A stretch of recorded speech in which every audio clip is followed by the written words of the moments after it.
बीते 10 दिनों से प्रयागराज के संगम पर संत के स्नान को लेकर गतिरोध बरकरार है। अभी मुक्तेश्वरानंद जी हमारे साथ हैं। इनके समर्थन में और इनके विरोध में इस्तीफों का दौर जारी है।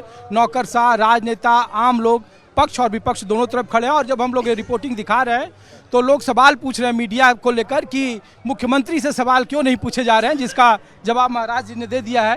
तो महाराज जी, हम लोग तो इसलिए पूरे देश में चर्चा है कि आपके इस स्नान की वजह से एक तरफ आपसे आहत होकर लोग इस्तीफा दे रहे हैं, एक आपके समर्थन में इस्तीफा दे रहे हैं, और इसकी वजह से लोग सवाल पूछ रहे हैं। ऐसा है कि सवाल तो स्वाभाविक है, लोगों के मन में उठते ही रहते हैं, उनका समाधान होना चाहिए। सवाल ये है कि कोई अधिकारी जब इस्तीफा देता है तो कल जो इस्तीफा हुआ वो हृदय की गहराई से उत्पन्न इस्तीफा था, क्योंकि उसके पहले किसी अफसर ने इस्तीफा नहीं दिया। इसका मतलब है कि वो किसी की नकल नहीं थी, किसी से प्रेरित नहीं था, वो हृदय की आवाज़ पर इस्तीफा निकल करके आया। अब तो देखा देखी बातें आगे बढ़ेंगी। अब तो एक रास्ता मिल गया, प्लाट मिल गया, उस पर अब चलना है। दूसरी बात यह है कि सब लोग इस बात को समझते हैं कि अयोध्या योगी आदित्यनाथ जी का पसंदीदा स्थान है, वाराणसी पसंदीदा स्थान है। वहाँ पर जो भी अधिकारी नियुक्त होगा वो बिल्कुल उनका विश्वस्त होगा, क्योंकि वहाँ से हर समय उनको अपनी बात करनी है। तो वहाँ पर कोई विश्वस्त अधिकारी है पहले से, अब वो इस्तीफा दे रहा है। आप बताइए, इस्तीफा मुख्यमंत्री के समर्थन में कोई इस्तीफा देगा? जो नियुक्त है वो अपना काम करके उनका हाथ मजबूत करेगा कि उनको कमज़ोर करने के लिए इस्तीफा दे देगा? इस्तीफा दे देने का मतलब होता है कि एक आदमी काम करने के लिए सरकार के पास कम हुआ, तो वो तो कमज़ोर बना रहा है आदित्यनाथ को। दूसरी बात यह है कि लोगों के मन में ये शंका है कि ये दिखावटी इस्तीफा है। केवल कल के इस्तीफे का जवाब न दे पाने के कारण जो क्षति पहुंची है वो सरकार की छवि पर, उसको मैनेज करने के लिए ये जानबूझ करके आपसी समझ के साथ कराया गया इस्तीफा है। ये इस्तीफा मंजूर नहीं होगा, इस अफसर के ऊपर कोई कार्रवाई नहीं होगी। थोड़े दिनों तक मीडिया इसका उपयोग करेगी इस्तीफा वर्सेज इस्तीफा दिखा करके, और उसके बाद फिर वो जहाँ का तहाँ काम करने लगेगा और फिर धीरे से उसका प्रमोशन कर दिया जाएगा कि तुमने कठिन समय में हमारा सहयोग किया था। ऐसी आशंका है। जी, आपने उत्तरकांड का हवाला दिया और कहा कि जो राम राज्य और रावण राज्य है, जिसकी आप रेखा बार बार कह रहे हैं, कालनेमी से लेकर और औरंगजेब तक आप कह रहे हैं, तो लोग पूछ रहे हैं कि जिस तरीके से एक संत का जो आचरण और नियम होना चाहिए, और लोग कह रहे हैं कि रावण किसको कह रहे हैं महाराज जी, क्योंकि जिस राम राज्य की बात है अयोध्या में तो देखिए 24 में पब्लिक ने नकार दिया महाराज जी। लोकसभा सीट बात यह है कि राम रावण को हमारे यहाँ सबसे प्रमुख कथानक के रूप में बताया गया है। राम का चरित्र हमें बताया जाता है बचपन से, रावण का चरित्र हमें बताया जाता है। क्यों? रावण जो था वो सबके ऊपर अपना आधिपत्य स्थापित करके मनमाना करना चाहता था, और राम को सब अपने आप मानते थे। फिर भी वो कहते थे कि अगर कुछ हमारे से गड़बड़ हो जाए तो आप लोग बता दीजिएगा। ये दोनों के चरित्र में अंतर है। इसीलिए जनता राम को पसंद करती है, क्योंकि राम सबकी राय को लेकर के आगे बढ़ते हैं, और जो रावण है उसको पसंद नहीं करती है, क्योंकि वो मनमाना करता है और सबके ऊपर अत्याचार करता है। जब हम लोग इलाहाबाद यूनिवर्सिटी में घूम रहे थे तो आप ही के मुद्दे को लेकर बहुत सारे छात्रों के बीच में भी एक वैचारिक मतभेद हो गए, और लोगों ने कहा कि यूजीसी के नियम को लेकर लोग कह रहे हैं कि जिस सरकार को एक संतों का सम्मान नहीं है, यूनिवर्सिटी में व्यवस्था, शिक्षण संस्थानों की हालत ठीक नहीं है, वो अब जाति पाति को लेकर नया कानून लाई है, और उसमें भी आपके मुद्दे को केंद्र में रखकर लोग बातें कर रहे हैं। बिल्कुल ठीक है। बात यह है कि इन्होंने भाषण दिया था कि बटोगे तो कटोगे। यही आदित्यनाथ थे जिन्होंने भाषण में ये कहा था, बार बार कहा था। अब यही कानून लेके आ गए, बांटने वाला कानून, जो हिंदू जाति के एक जाति को दूसरी जाति के खिलाफ खड़ा कर रहा है, ताकि आपस में लड़ करके दोनों मर जाएं। इससे किसका भला होगा? हिंदू का ही तो नुकसान होगा। तो हिंदू का नुकसान करने वाला कानून लेकर के ये क्यों आ रहे हैं? इतनी बात तो कोई भी समझ सकता है।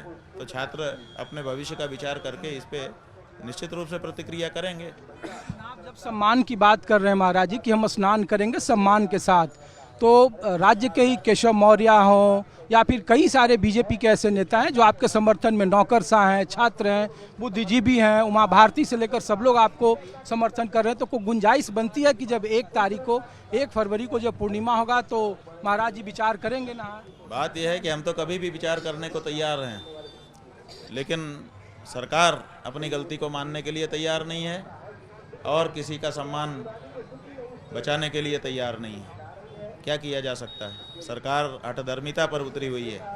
लोगों को, बटुकों को मारती है पुलिस, सन्यासियों को मारती है, महिलाओं को मारती है, बुड्ढों को मारती है, शंकराचार्य का अपमान करती है, उसके बाद भी अकड़ में रहती है। तो ये कैसे चलेगा बताओ आप? रास्ता उन्हीं को खोजना है, हमें क्या खोजना है? हम तो बड़ी श्रद्धा से भर के संगम स्नान के लिए जा रहे थे, रोका उन्होंने, बैरियर उन्होंने लगाया, इसलिए उन्हीं को बैरियर हटाना है। वो सोचें कि क्या कर सकते हैं, करें, कौन मना करता है? हम तो देखिए, अभी एक बिटिया आई थी, उसने अपने भाषण में कहा कि राम जी ने भी 3 दिन तक प्रतीक्षा की थी, 3 दिन के बाद उनका भी धैर्य समाप्त हो गया था। शंकराचार्य जी तो 10 दिन से बैठे हुए हैं, 10 दिन से हम निरंतर बैठे हैं, शांति के साथ बैठे हैं, कुछ नहीं कह रहे हैं, कोई उत्तेजना नहीं फैला रहे हैं। जो हमसे पूछ भी रहा है कि आदेश करिए क्या करना है, उनको भी हम कुछ नहीं कह रहे हैं। तो इतना बड़ा धैर्य हम तो दिखा रहे हैं, लेकिन जो विलंब हो रहा है उसके दोषी तो सरकार वाले हो रहे हैं ना। गलती उन्होंने की है, गलती नहीं की है, अपराध किया है उन्होंने बहुत बड़ा, और उसके बाद भी अपनी हनक लेकर के बैठे हुए हैं। तो ये हनक कैसे जनता स्वीकार करेगी बताइए? सवाल है कि आपके हिसाब से राजधर्म की परिभाषा क्या होना चाहिए? राजधर्म की परिभाषा ये है कि सबको स्वाभिमान से, सम्मान से जीवित रहने का अधिकार दीजिए, किसी के मान को भंग मत करिए। आप रोटी नहीं दे सकते हैं तो मत दीजिए, लेकिन कम से कम किसी का सम्मान मत छीनिए, क्योंकि इस संसार में रोटी, कपड़ा, मकान उतना ज़रूरी नहीं है जितना सम्मान और स्वाभिमान जरूरी है। आदमी भूखा रह सकता है लेकिन अपनी इज्जत को गंवा करके नहीं जीवित रह सकता। भारत के संविधान ने भी कहा है कि गरिमापूर्ण जीवन ही जीवन है। श्रीमद् भगवद गीता भी कहती है संभावित से चा कीर्ति मरणादति रिच्यते।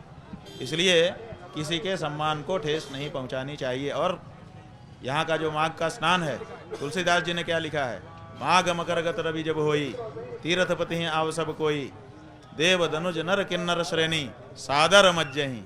मज्जही माने स्नान करते हैं, सादर मज्जही सकल त्रिवेणी। सादर, सादर माने आदर सम्मान के सहित। तो आप किसी का सम्मान छीन लोगे यहाँ स्नान करने आने पर, कि उसको सादर स्नान कराओगे? आपकी क्या जिम्मेदारी है बताइए? तो आप जो है अपनी जिम्मेदारी से विरत हो रहे हैं, आप अपनी परंपराओं से विरत हो रहे हैं। जिसका जैसा सम्मान है उसको वैसा सम्मान देते हुए स्नान कराने का यहाँ नियम रहा। मुख्यमंत्री राजधर्म का पालन नहीं कर रहे हैं। राजधर्म का पालन है कि गुंडई है?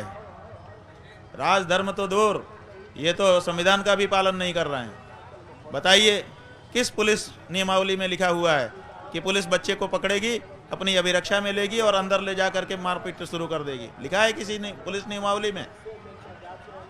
किस नियमावली में लिखा है कि 85 साल के बुजुर्ग को आप अभिरक्षा में लेंगे, हिरासत में लेंगे, उसके बाद अंदर ले जा करके उसको आप जूता जूता लतियाएंगे?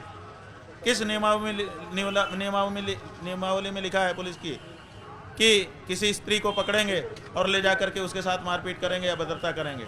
किस नियमावली में लिखा है कि ब्रह्मचारियों और सन्यासियों को आप दैहिक दंड देंगे? बताइए, क्या पुलिस को अधिकार है हिरासत में लेकर के किसी को मारने पीटने का? क्यों मारा पीटा? ये गुंडई नहीं है तो क्या है? क्या ये शासन है? क्या ये सत्ता है? क्या ये संविधान का पालन करने वाला दृश्य है? यहाँ शुद्ध गुंडई हो रही है और गुंडई नहीं चलेगी, यही हमारा कहना है। आपको अपनी हद में रहना होगा, चाहे किसी भी पद पर कोई है, उसकी सीमाएं हैं, उसकी मर्यादाएं हैं। गुंडई के बल पर आप किसी की आवाज़ को नहीं दबाइए। हम लोग गौ माता की रक्षा की मांग कर रहे हैं, आप गौ रक्षा नहीं करना चाहते मत करिए, लेकिन आप आवाज़ को दबाने के लिए गुंडई का प्रयोग करेंगे, हमारे विरुद्ध गुंडा बदमाश भेजेंगे, पुलिस को गुंडा बना करके। और अगर छोटे छोटे पुलिस वाले होते तब भी हम कहते वहाँ सारा बड़ा अधिकारी वर्ग मौजूद था और 3 घंटा तक यही सब कर रहा था। ये क्या हो रहा है? ये कोई छोटी घटना है?